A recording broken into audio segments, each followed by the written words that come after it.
Innal hamdalillah nahmaduhu wa nasta'inuhu wa nastaghfiruh wa na'udzu billahi min syururi anfusina wa min sayyiati a'malina. May yahdihillahu fala mudilla lahu wa may yudlilhu fala hadiya lahu. Asyhadu an la ilaha illallah wahdahu la syarika lah wa asyhadu anna Muhammadan abduhu wa rasuluhu la nabiyya ba'da.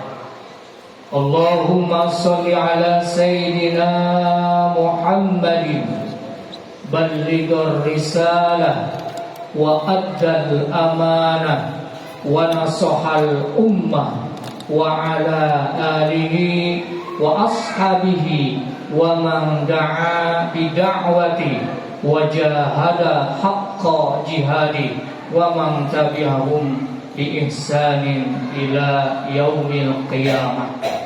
Amma ba'du, fa ya ibadallah, usikum wa nafsi wa iyaya bitaqwallah faqad fazal muttaqun. Faqad qala Allah ta'ala fil Qur'anil azim, a'udzu billahi minasy syaithanir rajim.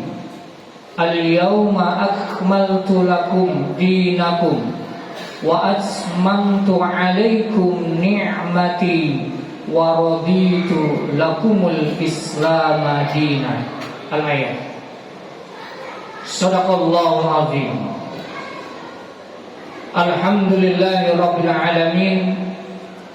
Segala puji bagi Allah Subhanahu wa taala yang telah memberikan kita nikmat iman dan Islam, serta mengizinkan kita berkumpul di tempat yang diberkahi ini. Salawat dan salam semoga selalu tercurah pada junjungan alam Nabi besar Muhammad sallallahu alaihi wasallam beserta keluarga, sahabat dan seluruh umatnya hingga akhir zaman. Yang pertama dan paling utama, bertakwalah kepada Allah Subhanahu wa taala. Laksanakan perintahnya dan jauhi larangannya, baik dalam kondisi suka maupun tidak suka. Sungguh takwa akan menentukan derajat kita di sisi Allah Subhanahu wa taala. Ma'asyiral muslimin, jamaah salat Jumat yang sama-sama dirahmati Allah Subhanahu wa taala. Tema khutbah siang hari ini mewaspadai upaya sekularisasi negeri. Pesta peringatan kemerdekaan RI yang ke-79 memang sudah usai. Namun muncul masalah besar di negeri ini. Masih saja ada pejabat negara yang beranggapan menutup aurat bagi muslimah sebagai persoalan bangsa.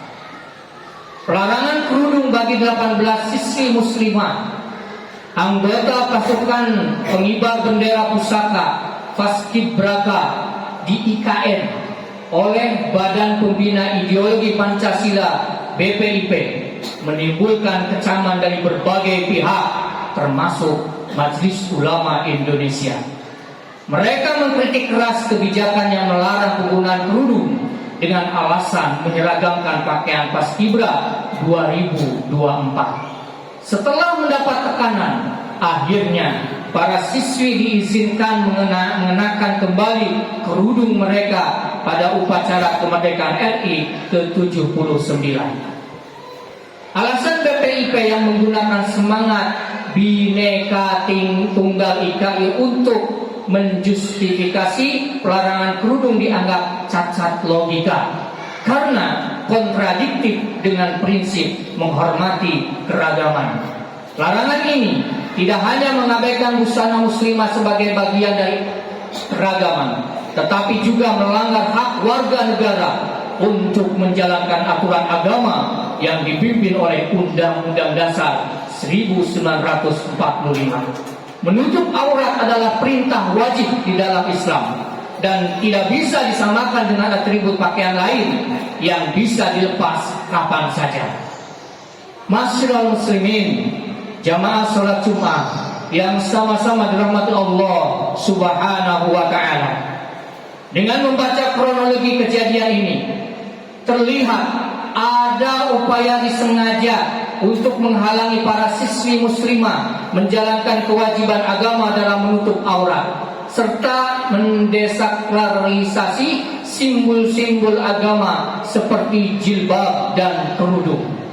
Larangan ini bukan hanya persoalan teknis pakaian, tetapi bagian dari upaya yang lebih luas untuk mendorong kehidupan sekuler dan menjauhkan umat Islam dari ajaran agama.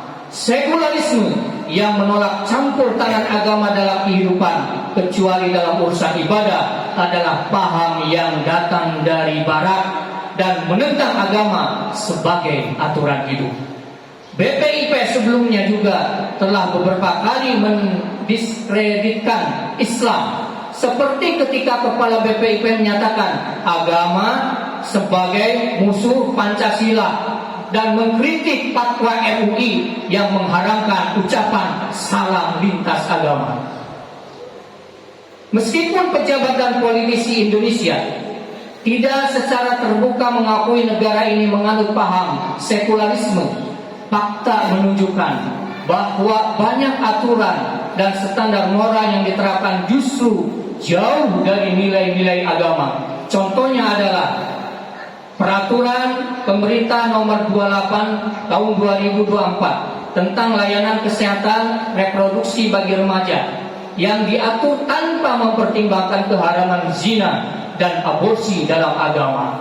Sekularisme dan keberhasusan agama Islam oleh negara telah menyebabkan kerusakan di berbagai bidang. Di dunia politik, pemangku kekuasaan dengan mudah mengubah aturan dan konstitusi demi kepentingan pribadi, memperkuat politik dinasti dari pusat hingga daerah.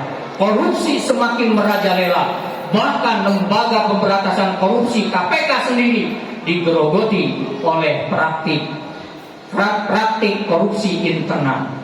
Dalam ekonomi, kebijakan yang dibuat cenderung menguntungkan konglomerat dan asing, seperti dalam Undang-Undang Minerba dan hilirisasi pertambangan nikel. Sementara ketimpangan sosial meningkat, secara moral masyarakat semakin terpuruk dengan tingginya angka perzinahan di kalangan remaja, menurunnya angka pernikahan dan kelahiran, serta meningkatnya perceraian dan KDRT. Ma'asyiral muslimin, jamaah salat Jumat yang sama-sama dirahmati Allah Subhanahu wa taala.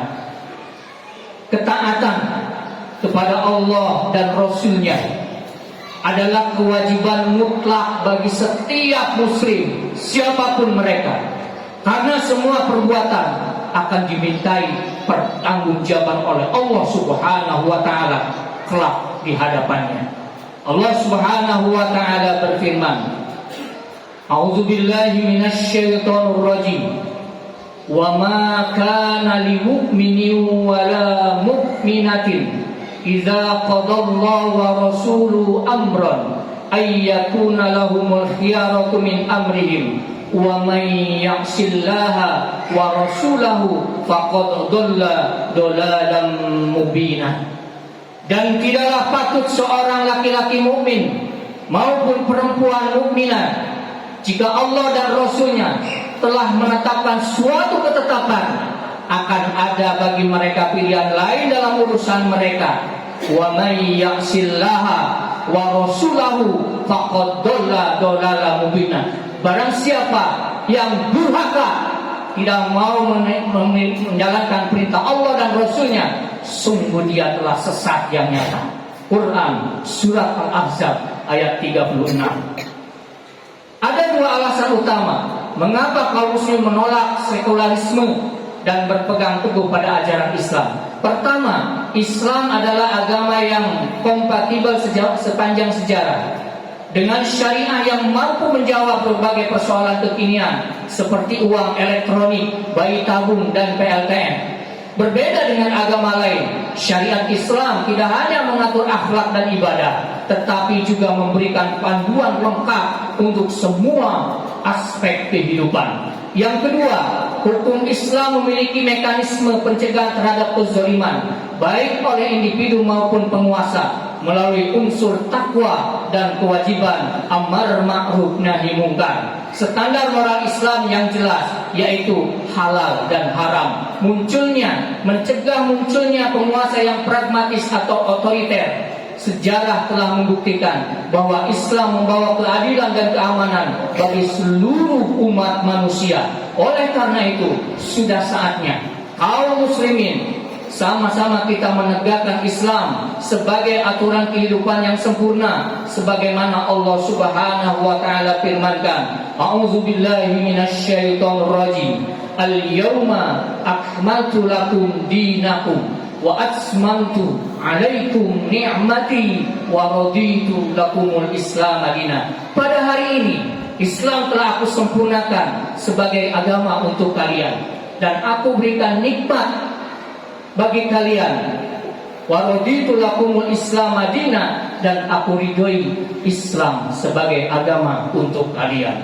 Barakallah li wa lakum fil Qur'anil azim wa nafa'ani wa iyyakum bima fihi minas shalahi wal islam fastaghfiruhu innahu huwal ghafurur rahim.